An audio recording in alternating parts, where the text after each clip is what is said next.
For today's video, pupunta po tayo ng TS Cruz sa lugawan ni Manay Henry na since 1990 pa nagtitinda ng lugaw. Nagsimula yan sa lumang Toyota Alamang sa may Concha Cruz Drive sa may kanto ng BF Homes Las Piñas. Nakarating ka na ba doon sa over the top? Saan yun? Sa Rizal?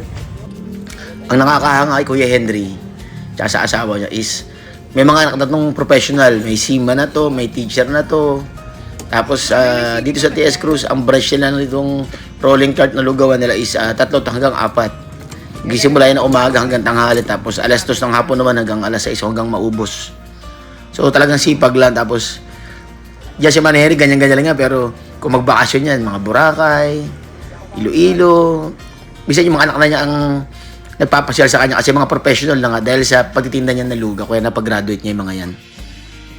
So mga kababayan ko taga Masbate, si Manay Henry is taga San Fernando lang yan sa Tigao Island, Masbate. So kung gusto niyo matikman yung lugaw niya, punta lang rin sa may TS Cruz.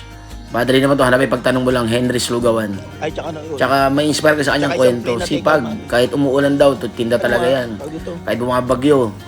Basta may customer kasi hinahanap-hanap lagi siya ng customer talaga. Pag hindi siya nakapagtinda, hirap. Dati naalala ko, pinipilahan pa namin yan sa may tabi ng Honda Alabang eh. Doon siya lumipat, akala ng iba, grabe yung haba ng pila. Akala tuloy ng LTO before may pila ng van eh. Yung pala nila ng pila sa lugaw na darating kasi parating na si Kuya Henry.